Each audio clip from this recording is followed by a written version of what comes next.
ठीक है। उसके आगे देखिए चौथा प्रश्न है कि निम्नलिखित संख्याओं में से कौन कौन पूर्ण वर्ग है।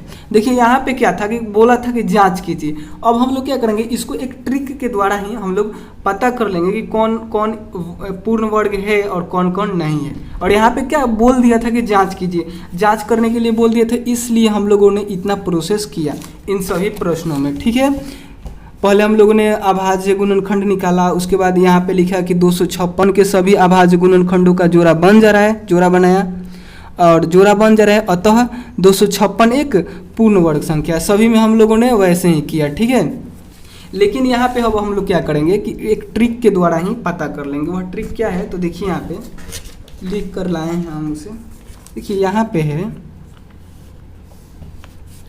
कि किसी भी संख्या के इकाई स्थान पर 3 हो, 7 हो, 8 हो, 0 हो या फिर 0 क्या हो विषम संख्याओं में हो तो वह संख्या पूर्ण वर्ग नहीं होगा, यानी अपूर्ण वर्ग होगा। देखिए यहाँ पे थोड़ा सा मिस्टेक हुआ है। किसी भी संख्या के इकाई स्थान पर क्या होना चाहिए, 2 हो, 3 हो, 7 हो और 8 हो तो यहाँ पे दिख रहा है हो तो वह संख्या पूर्ण वर्ग नहीं अपूर्ण वर्ग होगा, यानी वह पूर्ण वर्ग नहीं होगा। ठीक है, और उसके बाद यहाँ पे पूर्ण वर्ग नहीं होगा, उसके आगे यहाँ पे लिखिएगा कि तथा, थोड़ा सा यहाँ पे मिस्टेक हो चुका है, उसके आगे आप लोग को ऐड यहाँ पे कर लेना है कि तथा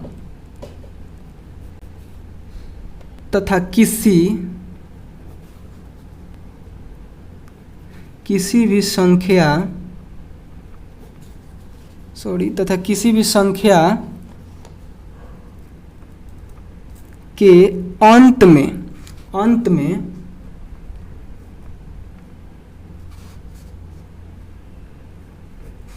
शून्य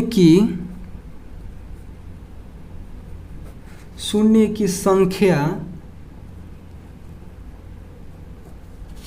विषम में हो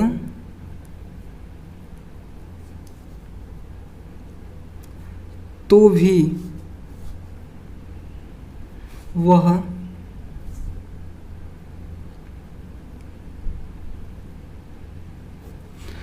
वह संख्या पूर्ण वर्ग नहीं होगा। ठीक है, थोड़ा सा यहाँ पे आप लोग समझने की कोशिश कीजिएगा। यहाँ पे हमने थोड़ा सा गलती किया था। किसी भी संख्या के इकाई स्थान पर अगर कोई संख्या है, जैसे यहाँ पे 52 है तो 52 के इकाई स्थान पे 2 है तो यह निश्चित है कि यह पूर्ण वर्ग नहीं होगा। ठीक है, एकदम कंफर्म है कि यह पूर्ण वर्ग नहीं होगा, कितना भी बड़ा संख्या हो। इधर आप 0 दे दिए, फिर 5 दे दिए, यानी ये क्या हो गया, 5052 हो गया, फिर भी यह क्या होगा, यह पूर्ण वर्ग नहीं होगा। ठीक है, इससे आप समझिए, यानी इसके इधर हम जितना भी संख्या लिखे, जैसे 2 लिखे हैं, 3 लिखे हैं, 2 लिखे हैं, 3 लिखे हैं और 7 लिखे हैं और फिर 8 लिखे हैं, तो इन चारों में से कोई भी किसी भी संख्या के लास्ट में आ जाएगा तो वह एक पूर्ण वर्ग नहीं होगा। ठीक है, समझे आप कि किसी भी संख्या के लास्ट में 2, 3, 7, 8 आ जाए तो वह एक पूर्ण वर्ग संख्या नहीं होगा, वह एक अपूर्ण वर्ग होगा। तथा यह 0 वाला को यहाँ पे काट दिए हम, इधर लिखे उसको कि तथा, इसके आगे आप लोग को लिखना है, जब आप नोट्स बनाइएगा तो इसके आगे आप लोग को लिखना है कि तथा किसी भी संख्या के अंत में शून्य की संख्या विषम में हो तो भी वह संख्या पूर्ण वर्ग नहीं होगा। विषम में हो तो भी मतलब क्या, कि जैसे कोई संख्या लिखें, यहाँ पे लिख दिए हम 5000, तो 5000 में जो संख्या है जो जीरो है उसका संख्या कैसा है, किस संख्या में, विषम संख्या में। जैसे 1, 2, 3 गो है तो 3 क्या है, एक विषम संख्या है।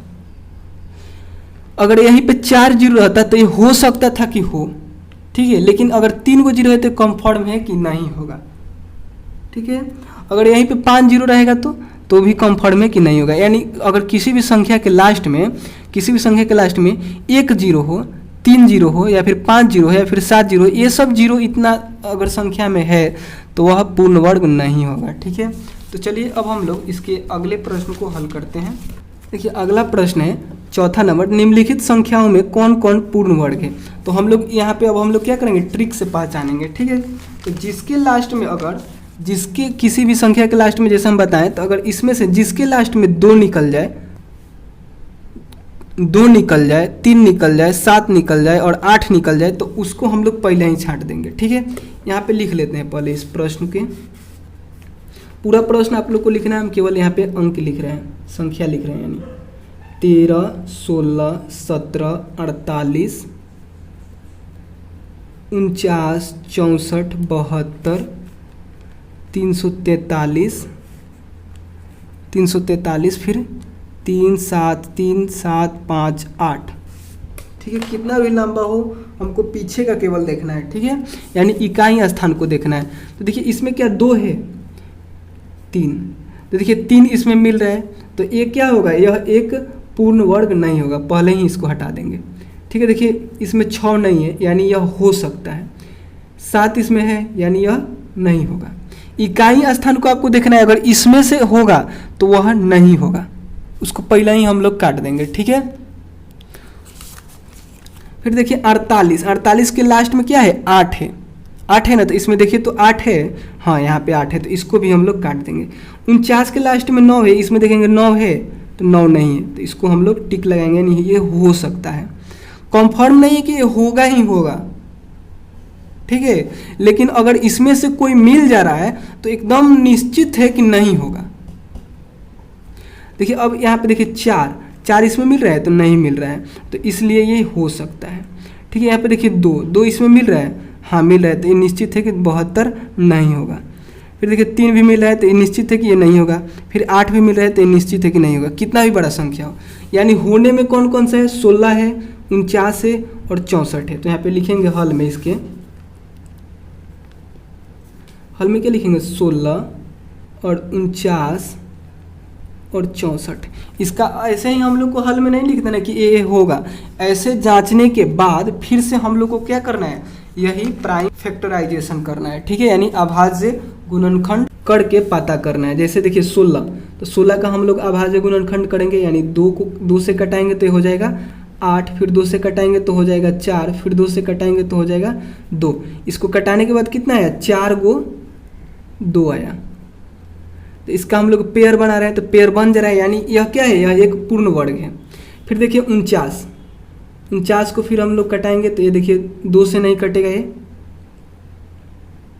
ये डायरेक्ट 7 से ही कटेगा। ठीक है, तो 7 से 49, फिर 7 को कटाएंगे तो एक बार में कटेगा, यानी 49 को कटाएंगे तो 7 आया, यानी इसका भी पेयर बन जा रहा है। ठीक है, तो इसलिए क्या हुआ, यह एक क्या हुआ, पूर्ण वर्ग हुआ। उसके बाद देखिए 64 है, तो 64 को भी हम लोग अभाज्य गुणनखंड करेंगे। तो देखिए 2 से कटेगा, तो 2 से कटाने के बाद यहाँ पे 32 आया, फिर 2 से कटाएंगे तो 16 आया, फिर 2 से कटाएंगे तो यहाँ पे 8 आया, फिर 8 को 2 से कटाएंगे, 8 को 2 से कटाएंगे तो यहाँ पे 4 आया, फिर इसको 2 से कटाएंगे तो यहाँ पे 2 आया, यानी 2 का संख्या कितना हो गया, अब इसका गुणनखंड कितना हो गया, 1 2 3 4 5 6 गो हुआ। तो 6 का भी पेयर हम लोग, 6 का पेयर जब हम लोग बनाएंगे तो यह बन जाता है 6 गो 2 का, देखिए यहाँ पे पेयर बन जा रहा है। तो इसलिए क्या हुआ, 64 भी एक पूर्ण वर्ग हुआ।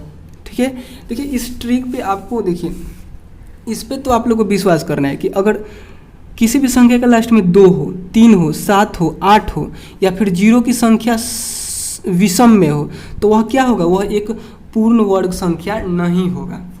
ठीक है, और इसके अलावा जैसे यहाँ पे देखिए 6 था ना, जो कि इसमें नहीं मिल रहा है, तो ये हो भी सकता है। जैसे 26 में भी क्या होता है, अगर 26 लिख रहे हैं तो इसमें भी 6 है, तो आप कहिएगा क्या कि 26 एक पूर्ण वर्ग संख्या है, तो ये बिल्कुल पूर्ण वर्ग संख्या नहीं है। इसका अभाज्य गुणनखंड निकालिए, देखिए 26 का अभाज्य गुणनखंड हम लोग निकालेंगे तो देखिए 2 से कितना बार में कटेगा, तो 13 दूनी 26, और उसके बाद यह कटेगा ही नहीं। ठीक है, यानी इसका पेयर बन रहा है, 13 से एक बार में कटेगा, यानी 2 गुने 13 आया, 13 दूनी 26 होता है। तो इसका पेयर बन रहा है, तो नहीं बन रहा है, यानी क्या है, और लास्ट में 6 है, इसमें से है भी नहीं। ठीक है, तो इस नियम से आप लोग इतना ही ध्यान रखिएगा कि अगर ये 4 गो रहेगा तो निश्चित है कि वो पूर्ण वर्ग नहीं होगा, और यह 4 के अलावा कोई रहेगा तो हो भी सकता है, नहीं भी हो सकता है। ठीक है, तो चलिए जल्दी से अब हम लोग अगले प्रश्न को हल करते हैं। तो अगला प्रश्न है कि निम्नलिखित में कौन सम संख्या के वर्ग है। तो आप लोग एक बात याद रखिएगा कि किसी भी संख्या का, किसी भी सम संख्या का वर्ग एक एक सम संख्या होता है, किसी भी सम संख्या का वर्ग एक सम संख्या होता है। तो यहाँ पे कड़ है कि कौन सम संख्या का वर्ग है, तो देख लीजिए जो सम होगा ना वह सम संख्या का वर्ग होगा, ठीक है। और सम को पहचानने के लिए हम लोग क्या करते हैं, और यहाँ पे देखिए एवं किसी भी विषम संख्या का वर्ग विषम संख्या होता है, जो कि आप लोग आगे का प्रश्न हल कीजिएगा ना 11 नंबर हल कीजिएगा, उस टाइम आपको जरूरत पड़ेगा कि इसमें से पूछा है कि निम्नलिखित संख्याओं में से किन किन संख्या का वर्ग विषम होगा। तो यहाँ पे जो विषम हो गया उसका जो विषम संख्या होगा उसका वर्ग विषम होगा, ठीक है।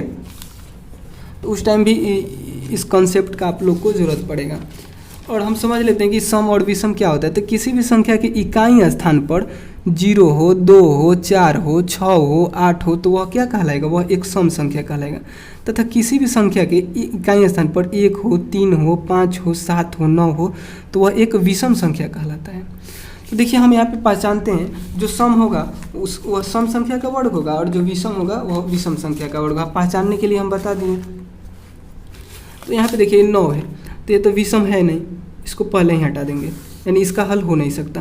5वां का हल वो हो नहीं सकता, ठीक है। उसके बाद देखिए 6 है, अगर 6 रहेगा तो वह एक क्या कहलाएगा, वह एक सम संख्या कहलाएगा, यानी यह एक सम संख्या का वर्ग है। 196 एक क्या है, सम संख्या का वर्ग है। उसके आगे देखिए 256, तो 256 में के लास्ट में 6 है, तो 6 रहेगा तो क्या हो जाएगा, एक सम संख्या का वर्ग हो जाएगा। तो यहाँ पे लिखेंगे 256। उसके देखिए ये क्या है, लास्ट में 96 यानी 6 है यहाँ पे, तो 6 है जो कि यह है सम संख्या है, तो ये भी एक सम संख्या का वर्ग हो जाएगा। और यहाँ पे देखिए 1 है जो कि विषम संख्या है, इसलिए ये क्या हो जाएगा, विषम संख्या का वर्ग होगा, न कि सम का। तो 5वां का हल में ये 3 ठो ही होंगे, ठीक है। उसके आगे देखिए 6ठा को, फिर से कड़ा है 6ठा में निम्नलिखित संख्याओं में से कौन सी पूर्ण वर्ग संख्या है। तो यहाँ पे देखिए फिर वही ट्रिक हम लोग लगाएंगे, यहाँ पे 0 वाला लगाएंगे। अब की बार देखिए कड़ा है, तथा किसी भी संख्या के अंत में शून्य की संख्या विषम में हो तो भी वह संख्या पूर्ण वर्ग नहीं होता है। अगर विषम में हो तो देखिए 0 को अब हम लोग काउंट करेंगे, सभी में 0 है, तो 0 को काउंट करेंगे किस में सम है और किस में विषम है। तो यहाँ पे देखिए 1 2 3 ये विषम है में है, तो यह पूर्ण वर्ग होगा ही नहीं, काट दीजिए। 1 2 ये हो सकता है, कंफर्म नहीं है कि होगा। जैसे यहाँ पे हमने ये लगाया कि अगर लास्ट में 6 है 16 के, तो ये हो सकता है। और यहीं पे 26 में भी तो लास्ट में 6 है, तो ये नहीं होता है। अगर इसमें से कोई मैच कर रहा है, देखिए आप पता कर सकते हैं, देखिए ट्रिक से आप इतना ही पता कर सकते हैं कि वह एक पूर्ण वर्ग नहीं है। अगर वह पूर्ण वर्ग है तो उसको आप लोग अभाज्य गुणनखंड विधि से ही जांच कर सकते हैं कि वो है कि नहीं,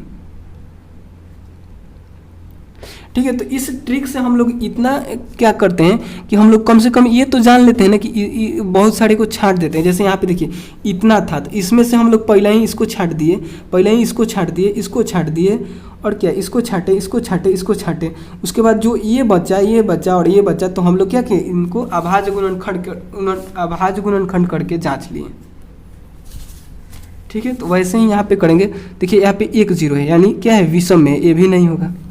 यहाँ पे देखिए 1 2 3 4 5 0 है, ये भी विषम में, ये भी नहीं होगा। तो यहाँ पे जो 400 है ये हो सकता है, तो इसका अब हम लोग अभाज्य गुणनखंड निकालेंगे। तो यहाँ पे लिखेंगे 400 और 400 का हम लोग अभाज्य गुणनखंड करेंगे। तो यहाँ पे देखिए 2 से इसको कटाएंगे, तो 2 से इसको हम लोग कटाएंगे, तो यहाँ पे हो जाएगा 200।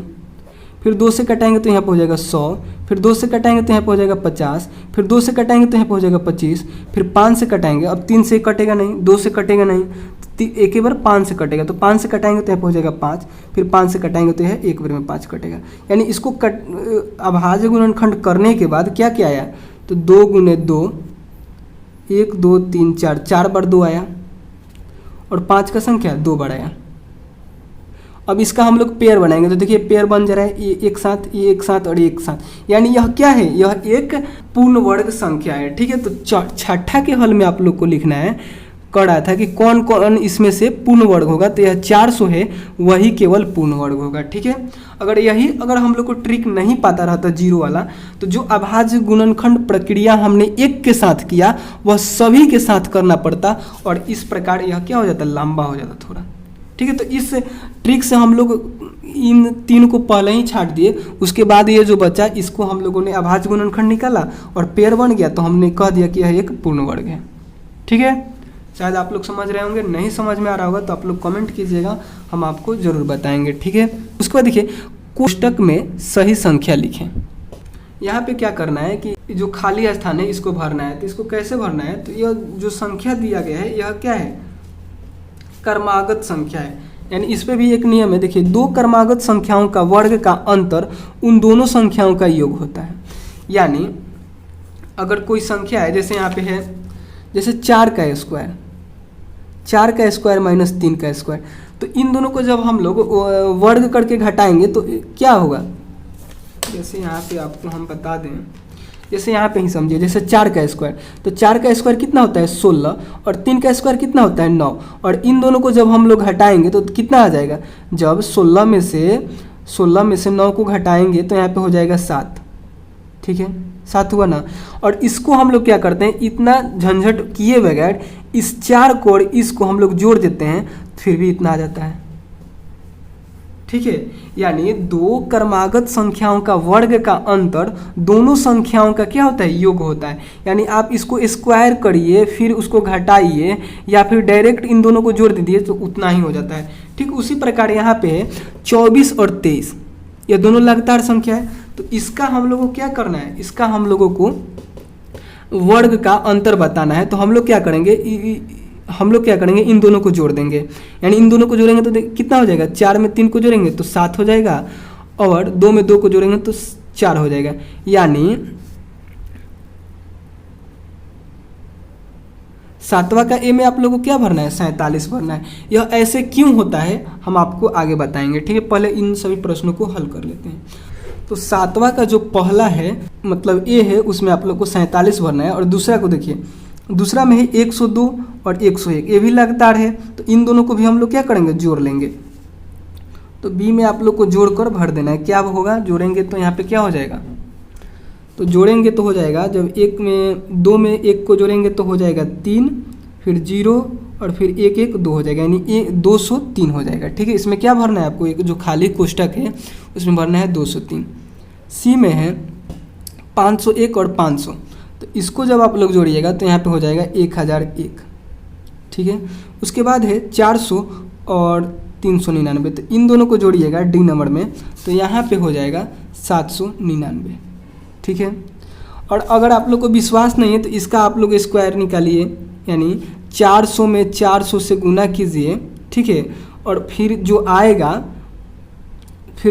उसमें 399 में 399 से गुना करके घटाइए, बात बराबर ही होगा, यही अला आने वाला है। ठीक है, इसका एक सूत्र होता है, सूत्र पे ही आपको हम बता देते हैं कि कैसे इस पे ये नियम लग जा रहा है। ठीक है, उसके लिए एक तो पेज चाहिए। देखिए यहाँ पे ध्यान दीजिएगा, जो इसका सूत्र होता है कि ए स्क्वायर, आप लोग पढ़े भी होंगे कि ए स्क्वायर माइनस बी स्क्वायर बराबर क्या होता है, ए प्लस बी इंटू ए माइनस बी। ठीक है, तो इसी सूत्र पे हम लोग इसको तोड़ेंगे। ठीक है, यानी इसको एक उदाहरण से समझिए, जो छोटा वाला हम लिए थे, ये बड़ा वाला है, थोड़ा सा आपको दिक्कत होगा, छोटा पे लीजिए। जैसे हमने यहाँ पे आपको एक उदाहरण से हम समझाएं, क्या था, 4 का स्क्वायर था माइनस 3 का स्क्वायर था, जो कि हमने डायरेक्ट यहाँ पे 7 लिख दिया।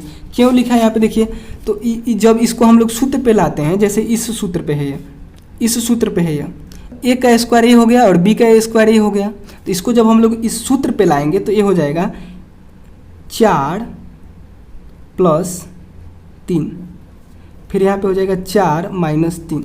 ठीक है, तो जब इन दोनों को हम लोग जोड़ेंगे तो हो जाएगा 7, होगा ना। फिर इन दोनों को जब हम लोग घटाएंगे तो यहाँ पे हो जाएगा 1। ठीक है, और इसको हम लोग जब गुना करेंगे, इसमें हम लोग गुना करेंगे तो 7 आ रहा है। यानी जो इधर का प्रोसेस है, अगर हम इधर का प्रोसेस छोड़ भी दे रहे हैं तो भी हमारा आंसर 7 ही आ रहा है, क्योंकि 1 से जब हम लोग गुना कर रहे हैं तभी 7 ही हो रहा है। यानी इधर का ही केवल हम लोग प्रोसेस कर रहे हैं तभी हमारा आंसर आ जा रहा है। वही काम तो हम लोग कर रहे हैं। दो संख्या है, जैसे 4 का स्क्वायर और 3 का स्क्वायर है, तो हम लोग क्या किए, केवल इधर वाला जोड़े, घटाव वाला काम किए तो 1 आया, और फिर गुना किए तो 7 के साथ ही रह गया। इस पर एक बार समझिए। जैसे यहाँ पे है 24 का स्क्वायर, फिर है माइनस 23 का स्क्वायर। तो इसको जब हम लोग इस सूत्र पे बनाएंगे तो कैसे होगा, तो 24 प्लस 23 हुआ ना, फिर इंटू 24 माइनस 23 ऐसे हुआ, ठीक है। और इन दोनों को जब हम लोग जोड़ेंगे तो कितना हुआ, 47 हुआ। और इन दोनों को घटाएंगे तो 1 हुआ। और देखिए इसका राइट आंसर भी क्या हुआ, हम लोग जो इसमें भरे हैं उसमें 47 ही भरे, जो कि पहला ही आ गया। इधर का हम लोग ना भी कर रहे हैं, क्योंकि देखिए 47 में अब 1 से गुना करना है, और ना भी करेंगे तो फिर हमारा आंसर 47 आ ही चुका है, ठीक है। तो हम लोग क्या करते हैं, यह ट्रिक में हम लोग ये करते हैं कि इस वाले प्रोसेस को छोड़ देते हैं, और स्क्वायर है तो क्या है, हम लोग क्या करते हैं, इन दोनों को जोड़ देते हैं, यानी 24 और 23 को जोड़ देते हैं तो 47 आ जाता है, ठीक है, समझ रहे हैं। वैसे ही हमने इसमें भी किया, इन दोनों को जोड़ दिया तो जो यहाँ पे क्या आया था, 203 आया था, जो कि इसका राइट आंसर हो जाएगा। जो कि इस सूत्र पे भी आप बनाइएगा तो 203 ही आएगा, ठीक है। शायद आप लोग समझ रहे होंगे, अगर नहीं समझ में आया होगा तो आप लोग कमेंट जरूर कीजिएगा, हम फिर से बताएंगे, ठीक है। कोई भी प्रश्न अगर इसमें का नहीं समझ में आया होगा तो आप लोग कॉमेंट जरूर कीजिएगा, ठीक है। हम आप लोग को दूसरा वीडियो बनाकर या फिर कमेंट में ही ज़रूर आपको हम बताएंगे, ठीक है। और वीडियो पसंद आया हो तो प्लीज़ लाइक कीजिएगा, और चैनल पे नए होंगे तो चैनल को सब्सक्राइब कीजिएगा, ठीक है। ठीक है, तो इस वीडियो में हम आपसे बोले थे कि 7 तक ही प्रश्न को हल कराएंगे। इसके आगे का प्रश्न हम लोग पार्ट 2 वीडियो में हल करेंगे, ठीक है। तो चलिए मिलते हैं अगले वीडियो में, तब तक के लिए बाय दोस्तों।